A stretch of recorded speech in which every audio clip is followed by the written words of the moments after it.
अनिल परब, किरीट सोमय्या यांच्यात पुन्हा एकदा जुंपली.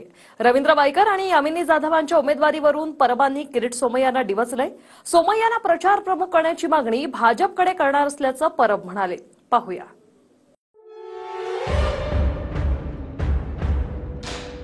माझी भारतीय जनता पक्षाला कडे मागणी आहे, या सगळ्यांचा प्रचार प्रमुख म्हणून किरीट सोमय्या यांची नियुक्ती आपण करणार का? तुझ्या शेट मध्ये हिम्मत असेल तर उद्धव ठाकरेंना सांगा ना की कबूल कर, तू आधीने वायकर पार्टनर होतात का? शिंदेच्या शिवसेनेकडून यामिनी जाधव आणि रवींद्र वायकर यांना उमेदवारी दिल्यानंतर परबांनी भाजप आणि सोमय्यांना खोचक टोला लगावला. ज्यांच्यावर सोमय्यांनी भ्रष्टाचाराचे आरोप केले होते त्या उमेदवारांचा प्रचार प्रमुख म्हणून सोमय्यांची नियुक्ती करण्याची मागणी परबांनी भाजपकडे केली आहे. आज त्यांना उमेदवारी दिलेली आहे.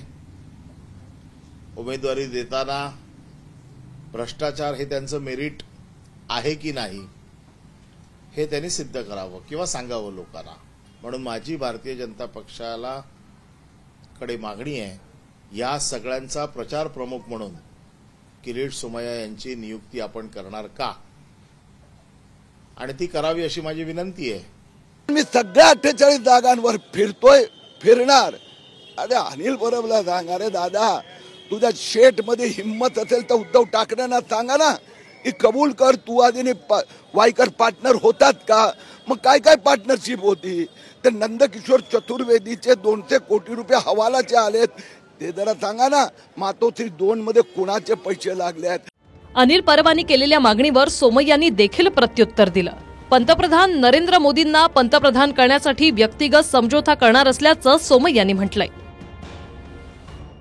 नरेंद्र मोदींना प्रधानमंत्री बनवण्यासाठी सगळ्या महाराष्ट्राला आवाहन करतोय. कुठेतरी किरीट सोमय्याला व्यक्तिगत समझोता करावा लागला. कधीतरी उद्धव ठाकरेला प्रश्न विचारा, कधीतरी संजय राऊतकडे हिशोब मागा ना. जरा पहिला त्यांच्याकडून हिशोब मागा.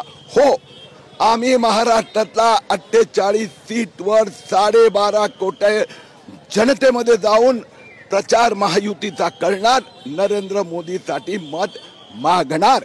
राजकारणात हे आरोप केलेच जातात. असा कुठला व्यक्ती आहे की राजकारणी माणसावरती आरोप नाही आहेत. त्यामुळे राजकारणात आरोप असतात. तुम्ही मात्र खंबीरपणे उभं राहायला पाहिजे आणि तुमच्यावर ते आरोप सिद्ध नाही झाले पाहिजे एवढे तुम्ही तुमच्यावर स्वच्छ असले पाहिजे. त्यामुळे मी त्यावेळेला देखील म्हणत होतो, माझ्यावरती आरोप झाले होते की हे राजकीय उद्दिष्टाने केलेले आहेत आणि त्यामुळे आरोपामध्ये तथ्य नाही. सोमय्यांना प्रचार प्रमुख करण्याच्या परबांच्या मागणीवर भाजप आणि शिंदे गटाकडून प्रत्युत्तर देण्यात आलंय. विरोधकांकडून शिळ्या कढीला ऊत आणण्याचा प्रयत्न केला जात असल्याचा टोला दरेकरांनी लगावलाय. रवींद्र वायकर क्लीन आहेत का किंवा शेवाळे क्लीन आहेत का, हे अनिल परब विचार. प्रश्न विचारणारे ते किती स्वच्छ आहेत. मला असं वाटतं की वैयक्तिक पातळीवर येऊन प्रचाराचा मुद्दा होऊ नये या मताचा मी आहे. रवींद्र वायकर यांनी भूमिका काल स्पष्ट केलेली आहे. आरोप असणं आणि आरोपाची सिद्धता होणं हा वेगळा विषय आहे आणि कुठल्याही प्रकारची सिद्धता या ठिकाणी या दोन्हींवर, यामिनीचा तर प्रश्नच नाही आहे, कुठल्याही प्रकारचा सिद्धता नाही. आणि त्याच्यामुळं आता शिळ्या कडीला ऊत आणण्याचा प्रयत्न विरोधकांकडे कुठलाही विकासाचा मुद्दा नसल्यामुळे या ठिकाणी करण्याचा प्रयत्न करतील.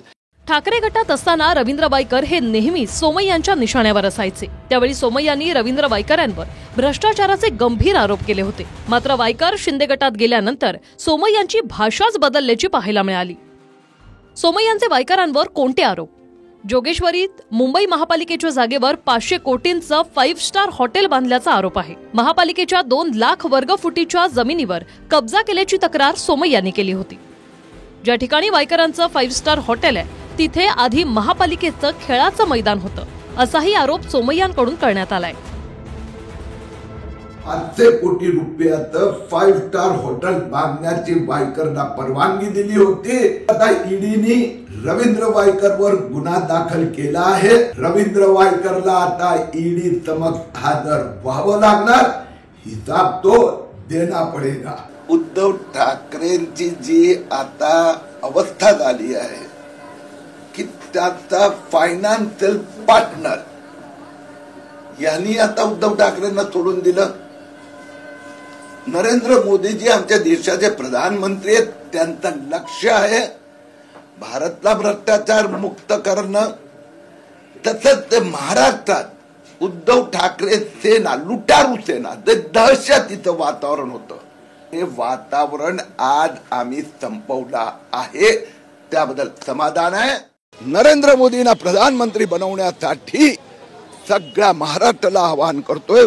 कुठेतरी किरीट सोमय्याला व्यक्तिगत समझोता करावा लागला, कधीतरी उद्धव ठाकरेला प्रश्न विचारा, कधीतरी संजय राऊतकडे हिशोब मागा ना, जरा पहिला त्यांच्याकडून हिशोब मागा.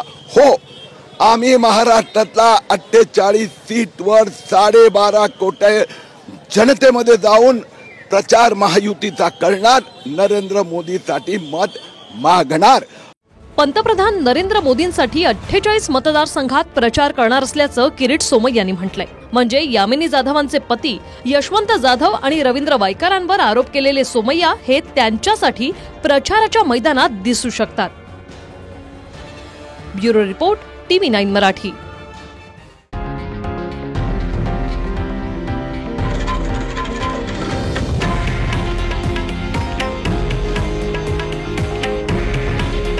हे आहे देशातील नंबर 1 न्यूज नेटवर्क आणि आपण पाहत आहात TV9 मराठी.